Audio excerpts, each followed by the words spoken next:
आगे बढ़ते हैं। एक और प्रश्न जो हम लगातार उठाते आए हैं, हमारे शहर के सबसे प्राचीन विद्यालय बालकृष्ण विद्या भवन की हालत को लेकर हमने विधायक से प्रश्न पूछा। विधायक ने कहा कि राज्य सरकार अगर जब बजट देती है तो ठीक, नहीं तो डीएमएफटी से हम बजट दे देंगे। तो मैडम, क्या सिर्फ पत्रकारों के सवाल पूछने का आप इंतजार कर रहे थे? इतने दिन क्यों नहीं आपने इसको संज्ञान में लेते हुए बालकृष्ण विद्या भवन की हालत को सुधारने में कोई सकारात्मक पहल दिखाई है? लेकिन फिर भी चलिए, आप इस काम को कीजिए। सुनिए आप क्या कहा विधायक दीप्ति माहेश्वरी ने बालकृष्ण विद्या भवन की जर्जर हालत पर। बिल्कुल 400 विद्यालय दिया है। हम पूरा प्रयास करेंगे कि बालकृष्ण स्टेडियम को उसके अंदर इंक्लूड किया, बालकृष्ण विद्यालय को भी इंक्लूड करा जाए। और उसमें एक और, सॉरी मैं आपकी बात को काटूं, फिर आप कंटिन्यू।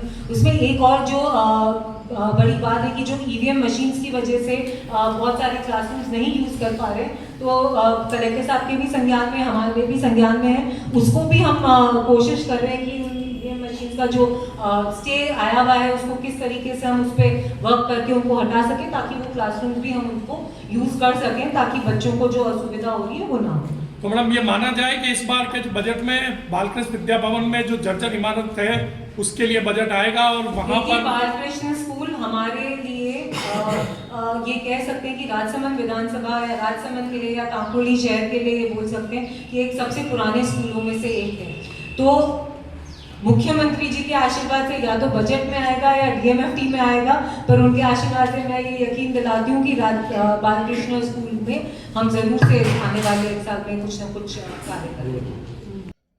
तो सुना आपने, विधायक ने कहा कि हम राज्य सरकार के भरोसे बैठे या नहीं बैठे, हम डीएमएफटी से या किसी अन्य सहयोग से इस कार्य को पूरा करवा देंगे।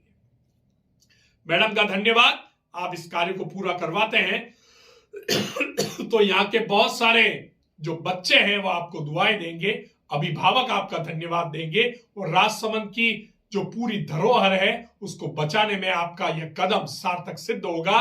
लेकिन होगा कब, अब देखना यह है।